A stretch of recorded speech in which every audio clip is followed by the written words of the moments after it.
What's up, people? Having some problems with this fucking live stream. I don't know how long it's gonna last at this hotel, and that fucking Wi-Fi is pretty shitty. Oh yeah, hate that when you go to a hotel and they advertise free Wi-Fi. Like they have Wi-Fi, but it's so fucking janky you can't even use it. And now my phone's telling me that I'm to rotate my screen, which is retarded. But let's see. Oh, now it went away. Okay, so I guess we're gonna have to do it like this. Maybe. Yeah, wasn't ideal, but so I'm gonna have to call this one a short night. How's everybody doing? I still can't see any comments yet. I see 5 people in here. Hello. It's not showing me who or what. Let's see if this button does something. Live chat. Nope. Okay. Oh yeah, I'm still waiting on the chats. There we go. Welcome to live chat, I think. Yo, what's up, Micro Cone? Micro Cone, that's awesome. You know, there's this weird thing going on Reddit. Hello, the Bevel Dak. What's up, guys? The only thing I really wanted to say, I was found out recently on Reddit. Um, I'm part of, I don't know, several Reddit groups, and there's this one that I'm part of. It's called the RLSD group. I'm part of a lot of those DMT groups, shrooms groups, all that stuff. But on the RLSD group specifically, a lot of people are asking, like, although it's against policy, right? A lot of people are still asking, like, how do you get find, acid, right, or whatever, right? Usually it's acid, and usually young people who are like living like Midwest or like the South or some places kind of rural, right, where it's not like readily available for them, right? Whatever the reason is, right? The thing is there are people there who are basically predators, and not just like rip them off. It's not like that happens all the time buying drugs on the internet, right? To people you don't know, that's kind of a given that that's going to happen, But sometimes it's you have to roll the dice, right? That's what we're trying to do. Well, specifically on the Reddit LSD group, it's not just people being ripped off. They're not just people who are selling it is not sending them the product or sending them bunk product. It's that not only do they keep their money, but they're actually blackmailing them on top of that, which is fucked, right? Think about that. It's like not only do they keep their money, but when they blackmail them, like they'll keep their money and they'll track this person down because now they know their address, right, where it's supposed to go to. They probably know their real name, and they try to find them on social media. And then once they're on social media, they find out like who their parents are, what school they go to. A lot of people in high school or whatever, right? So they're basically telling these people not only are they taking their money, but then they're blackmailing them and saying, hey, if you don't give us more money, we're gonna fucking to tell your parents. You give us more money, we're gonna make posts at your Facebook school on your Facebook school's profile that you fucking are a drug dealer, whatever, right? Whatever, right? And so I'm just like, wow, that's so fucked, man. So anybody who's watching this and thinking about buying drugs on the internet, be careful because not just people getting ripped off now, people are actually getting blackmailed. So fucked. Wish I could catch one of these people doing that. Because people ask all the time, it's just people ask me all the time, like, how do I get some acid? Hey, can you give me some acid? Hey, can obviously, my response would, of course, be the illegal one, which is, I'm sorry, sir, drugs are illegal. I would never do drugs. I'm sorry I gave you that impression. And you probably shouldn't do drugs because drugs are bad, okay? It's probably not what I say to them.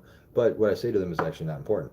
I'm telling them because this is where I hear these stories that people are just like, man, I get so fucking much, got ripped off so much, and one guy blackmailed me. Tell my parents and it's not. I'm just like, Jesus Christ, man, what fucking. So don't buy drugs off the internet. What's up, guys? Microcone. Discord, yeah, but it's probably the same way, man. You buy shit off of Discord. It's got to be the same way. Because it's still whether it's on Reddit or Discord or wherever, right? You're buying from people you don't know, right? Dr. Zayas, like, what's up? So you're buying shit from people you don't know who don't care about you. Don't get me wrong. Have I purchased things online? Yes. Have I gotten ripped off? I have. On the dark web. You look at the ratings, right? But you're still gonna get ripped off. But yeah, the ripping off part isn't. Don't get me wrong, it sucks, but it's the blackmailing part. That's the part that's fucked.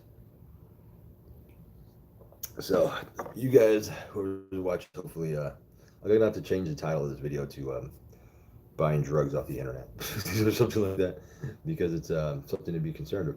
I feel bad for people, because it's like I remember what it was like when I was a teenager, or whatever, however old they were. I don't know if they're teenagers or not, but I know when I was a teenager, yeah, it's hard, it's hard to find certain drugs at first, right? But I don't know, different times, different way. People who grew up with the internet wasn't around when I was a teenager, so that wasn't even an option. So the way we bought drugs in the early '90s, right, when I was a teenager, fucking radically different. Did it the old school way. You was in school, you knew one guy who sold weed, that guy knew somebody who sold shrooms, that guy knew somebody who sold LSD, that guy knew somebody who sold this, that, and it's just connection through word of mouth, right? You get ripped off, you got to answer to it on the street, right? And then people, what? Somebody just said something about, street something, on the streets, and I don't know. These comments pop up and go away as soon as I look at them. But yeah, it's like, yeah, people, you had to have street credit, right? I mean, fucking, someone ripped you off. Well, you and your homies went and found that guy. Got your money back and kicked his ass, right? If you didn't do anything about it, well, then you kind of got punked, and you knew not to buy that from that guy again. It was a weird thing, but now it's like the internet, it's so anonymous, right? It's like you don't take responsibility for anything, right? No one probably even knows who you are, right? You're just a fucking profile. But people who grew up with this idea that this is the reality, right? Because if you grew up as a child with the internet, it's I don't know. I think the way you perceive things would probably be different. I think so. I mean, but yeah, it's good and bad, right? I'm all for the internet, but at the same time, certain things should be kept off the internet, like buying drugs, any sort of cash transactions or any sort of services or goods that cannot be guaranteed and verified, or insured somehow is probably a little. Can't find any weed. Wow, can't find any weed. I don't even know what to say about that. Don't get me wrong. I remember when weed was illegal in Arizona when I lived there. Or yeah, even when I lived there. But no, I'm sorry. When I was young, when I was a teenager, I don't think I've lived anywhere where I couldn't find any fuck weed. That's like saying I live in a dry county, right? Like that doesn't sell booze. It's like really, because I'm pretty sure there's lots of people drinking in that dry county. Yeah, it's weird. California, where I live, is legal. Well, I mean, now Washington State's legal. I think the entire West Coast is legal. Yeah, LSD is one of those weird drugs, though. It's like, honestly, and you know what? I mean, because as you get older, right? The people you get older with, right? People you went to school with and you used to trip with, they move away, they get married, they get, whatever it is, right? People just get older, they separate and change, their lives change, whatever. So you end up losing contacts unless you're like in a small town, right? If you're in a small town, that you grew up in a small town, everybody knows each other, different story. Big city, I moved around a lot. But, by the time I got out of, say, my early 20s, mid 20s, the time I was out of my mid 20s, like trying to find acid was tough. It was difficult, but it was always easy to find shrooms. So it was never a big deal to me. Like, I mean, I've always done hallucinogens. I think I took a break for like a couple, 3, 4 years. But that was about it. But yeah, shrooms were always everywhere. So although LSD was hard to find, LSD is considered more of like a young kid's drug, more of a high school drug. But then be the third of LSD guy, right? As soon as that popped off, and as soon as I made an account on Reddit, which was less than a year ago, it's like, let's the LSD guy. Here's some acid. Try this. People sending me acid left and right. It's just like, yeah, I'll be your spokesperson for LSD, sure, whatever.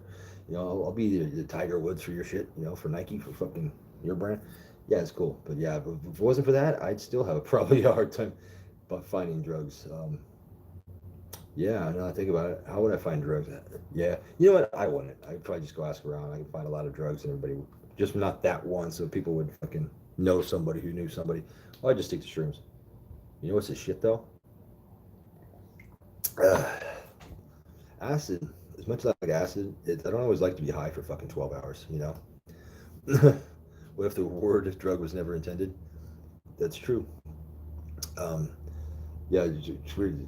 As much as I like acid, it lasts so long, It's like I've done so much acid in my life that it's like I don't think I'm gonna really have any more novel experiences off of acid, even for large doses. Because obviously I never do 30 hits again, but I don't. This is kind of. I feel like I've reached my limit. Old Sacktown, yeah. You said something about. Let me see if I can pull it back up. Sacktown. Okay, there we go. Oh shit! I'm trying to read this. Okay, sorry, I'm catching up here. Listen, I'm gonna go back and reread this here. Okay. Okay. Sorry, guys. Okay, here we go. Will Donald Trump get reelected? I believe he will. Do I support Donald Trump? Am I like go Trump? Not really, but between the two of Trump and the other dude, yeah, I probably would vote Trump. unless somebody else comes up and has something better to offer than this other dude. Yeah, somebody said something about when you're in the blind. Yeah, I just grow some fungies. I can't grow mushrooms, man. I tried. I fucking suck. I tried 3 times. It's my fault, but yeah, I can just find them. Got a cousin from Idaho to California says he can't find any weed. That's fucking ridiculous. Weed is like fucking rains from the fucking sky here. I don't know where that guy lives in California, but pot shops in Oregon, yeah. Sup CB, sup Dino, Savage Animal said, notice an old video of one of your pages in Old Town Sac. Oh, you're from Sac? 415, yeah. Sac. I lived in Sac for like 2 years. I can't stand Sacramento. I don't like North California at all, but I'm from Southern California. It's like I know there are cool parts in Sacramento, but I was in like the pocket area, man. Fuck that place. I hated Sacramento, but I'm sure if I grew up there, it'd be a different story, right? Okay, yeah, CB. I might try again, man. I think I rushed it. I think I know what I did wrong. I bought those rye bags from wherever Midwest Farms, and I didn't. I let them sit around those rye bags for like a month before I incubated them, or not even before I put the fucking shot them up. And I think that was my problem. I think I just let them sit around because I shot them up. Either that or the spores I got weren't good. Are you Quanon? What's Quanon? I don't know what that is. Quanon? Quanon. I don't know what Quanon means, man. Quanon is a typo, maybe. Don't know. Probably not. Unless if I don't know what the fuck it means, it probably hope so. Q anon. Q anonymous. I don't know. I still don't know what Q anon means. You're gonna have to not abbreviate it for me. Q anon. I don't know what that means. Question anonymous. Q anon. Anybody? I don't know. You know what the shit is though, man? In my opinion, as far as hallucinogens go, DMT's hands down, I think is the best. And the fact that you can make DMT is fucking awesome. Which is can't really talk about on YouTube because you can't talk about anything legal. But yeah, the DMT by far, in my opinion, blows acid and shrooms out of the water. I mean, they each have their place though, right? I mean, if you want to be high for 10 hours, you're not going to do it on DMT. But you want to be high for, so acid is the way to go. But if you want like the most psychedelic, heart intense trip ever, DMT is the way to go by far. DMT. I like even acid on a heavy doses, you still know you're tripping. I've tripped so hard on DMT where I don't even know what happened. I don't even know that I was on DMT anymore. And in fact, I didn't even know where I was or where I was. It has its dissociative properties, which is pretty fucking scary. But at the same time, it goes away in 5 to 10 minutes. So as bad as the trip as you think you're gonna have, it's still over in 5 or 10 minutes. You go on a fucking hard acid trip, man. Fuck. Not even talking about the 30 hits, but fucking. I've had bad. Well, not had a lot of bad trips, but I've had trips that lasted for like 16 hours, man. I took a 10 strip once that lasted for like fuck, well into 24 hours, and I was just like, fuck, that sucked. I was just, and it wasn't that it was a bad trip. I was just so done with it. I'm just like, oh, this is so getting so tiring, But I don't know. DMT though, I actually lost my shit. Like lost my shit as in like didn't know where I was type thing for about 5 minutes. That's pretty scary. Yep. But I did that type of DMT, the Colorado River Toad. I think that's called the 5 ACO. I think. Man, that one was fucking. It was so long ago when I did that though, man. I was like 16, 17. I do remember it though. We had a Colorado River Toad actually in Arizona in Tucson, and fucking we got him pissed off. He got foamed up. And I don't know if this is the right way to do it either, right? Foamed up at like the froth of the neck, and we basically scraped it off his neck, and like put it on a piece of glass and let it dry, right? And like so his secretions, there's some wet stuff on him. There's something like kind of a white foam. All that stuff went on a glass, and basically just freebased it. Took a hit. Now I didn't really get much of a hit, but we were kind of fucked up, fucking really stoned anyway. Like I have no idea why the fuck I did this, but because I was young and fucking